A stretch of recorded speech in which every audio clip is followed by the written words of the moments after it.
You get to see there were not a lot of surprises, but hey, we were talking about these through pretty much all the stream. We like surprises, right? And now we're Yeah. gonna have the Bayo versus the Kirby.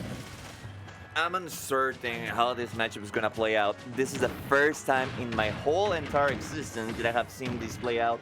So of course you gotta bear with me my unknown my unknown knowledge to this one, okay? My lack of knowledge. As of right now, though, Mars actually on the lead. He's taking quite a heavy toll on Guilheww, and he's trying to commit to any kind of ledge up situation. But of course, Guilheww just bounces back with that backer out of the shield, and just lands safely on the middle of the stage, trying to bait Mar into going for any kind of option. Oh, and now Guilheww, he has Mar upstage, goes for the downer into the down smash. Guilheww showing us why he's one of, if not the best QB in Mexico. But QB is not exactly a heavy character. And yeah, this isn't exactly Smash 4 days, but Bayonetta, she has some options to get those skills. Okay, I just got some flashbacks back to Smash 4 days. Dark Ah. days, dark days. Those were some dark days, I gotta tell, of course. Oh no, oh, But those we, flashbacks again. we gotta make it back. We gotta bounce back. Of course, those were dark days, but we have already explored venues far away, out of sight, out of mind, out of all that grind that was once again on Smash 4. This is a whole different story, and of course, this is one game where Kirby is actually useful. This is one game where Kirby can actually take relevance, and Guilheww is trying to push that relevance back into the game, but of course, being landed by those ladder combos all the way to the top. That's gonna be the stock. That's gonna be the second stock on the Mars side. Again, flashbacks from darker times. But like you mentioned it, this is a whole new game by you. It's not the same character she used to be on those last couple of months on Smash 4's lifespan.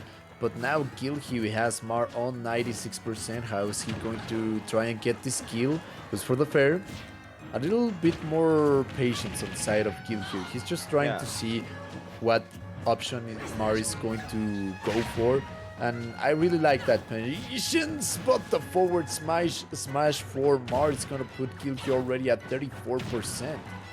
I'm not entirely certain if that was the right call. I feel like Mar could actually have taken a lot more damage against Guilheww after that witch time. But on the other hand, if that's what actually that's all he could do, then of course he's on his right to do so.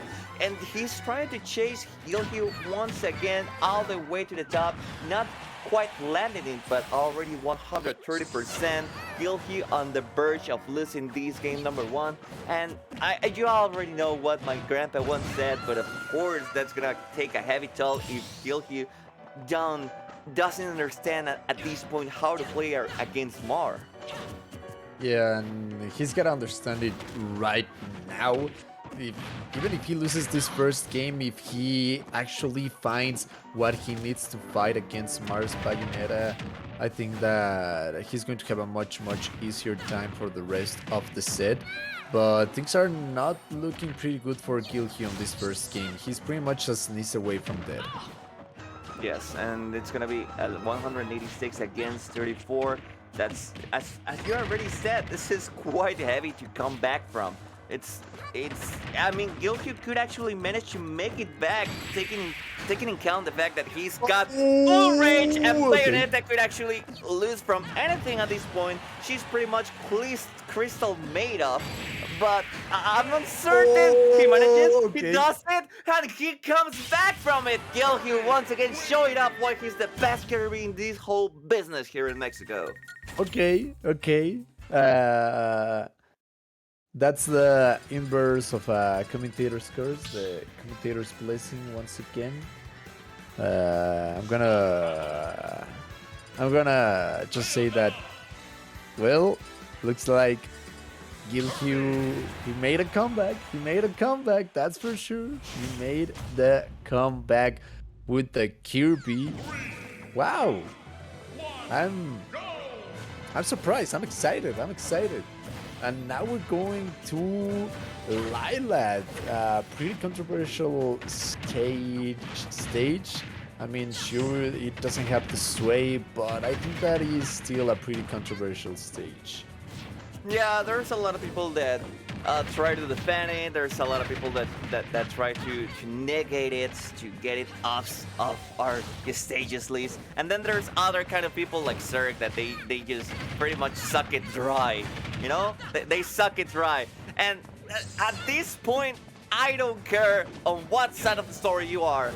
You gotta take in chance that if you're gonna play this game, you gotta take those ledges on point, because those slants are quite heavy to understand and they're quite heavy to deal with once you don't. Yeah, and something that I think that it's not that difficult to understand, at least not for Guilheww, it's that he already knows what Mar likes to go for when it comes to recovery, because we've seen Guilheww just positioning himself where Mar is going to be. It's like if he was watching the future, and he always takes pretty good punish every time that Mar is trying to make it back on stage with that side B. Guilheww is just waiting for him, and now he's going to be taking this first stock against Mar, but 166% for Kirby. He could die from a sneeze, but that's exactly the thing that we said on that we already last said stock that before. of the... Yep. Yeah, we already said that before, and it didn't work out well for Mar on that side. So we should actually not wonder about how longer Guilheww is gonna last. We should wonder how much damage Mar is gonna take before landing that finishing blow against Guilheww. Because one thing for certain is that Bayonetta struggles a lot to actually land those kill options against their opponents. And that's exactly what we are witnessing at this point. Guilheww just playing at 186% as he was in 0. Yeah, and no fear on the side of Guilheww. He knows that it's just a matter of time before... Yeah, no fear, exactly fear zero on the side of Guilheww. But now Mar finally taking Guilheww's first stock. But let's see what Mar can do. We've seen that he's got those Bayou combos pretty well practiced, so he could make the comeback. He could take Guilheww's second stock any moment now. He only needs one good opening from Guilheww. Of course, it's 79% against 66. It's just a whole stock on the lane, and Mark is struggling quite a lot to land anything against Guilheww. Guilheww is just surviving everything that Mar has to offer, but as soon as I say so, that's a commentator's curse. It doesn't matter when or where or how. Once you say or state something out loud, it's gonna happen otherwise. Oh, and now goes for the throw. Mar is off stage. Gets some bullets here and there, charging once again those bullets, goes for the fair. Oh, he's alive. Oh, he's gotta be careful, but now Guilheww and Mar are both back on stage. We're back on the neutral game. Ooh, the punish with the dash attack, that's enough, Guilheww. Wow, wow. Dominating. I'm surprised. Yep. That was dominating against Mar. He just went in, he just dash attack, and it worked. It doesn't matter how much percent does Mar land on Guilheww. What actually matters is whether or not he's able to land the finishing blow to seal it up for himself. So I gotta tell that Mar is struggling quite a lot, and that may be or maybe not due to the fact that either he's got no practice against Kirby, because as you already know, Kirby's not exactly one of the most played character in the game, or that he lacks experience with Bayonetta to actually land those blows when he's not laddering people outside of the stage. I think that it could be a combination of both. Maybe. Yeah. Yep. Because, I mean, you said it yourself. Kirby, not exactly the most popular character in Smash Bros. Ultimate. So maybe that could be what's really hitting Mar. But the other thing that you brought to the table, I think that it could be both. I'm gonna go with both. Yeah. I mean, at this point, we gotta take facts for face value.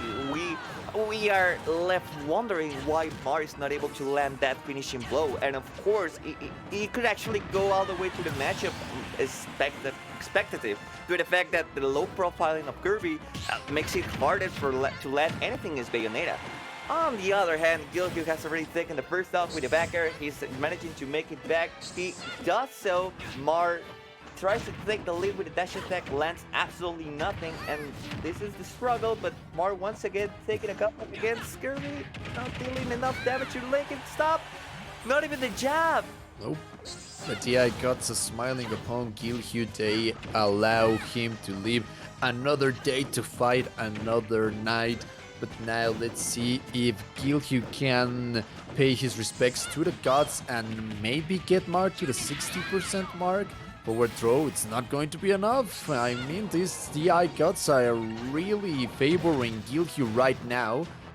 And now Mar finally takes this first stock against Guilheww, and I say finally because we both saw that Guilheww survived a lot of things that we would have thought that, oh, the jab locks into the forward smash, and we can see that Mar, he's not favored by the DI Gods.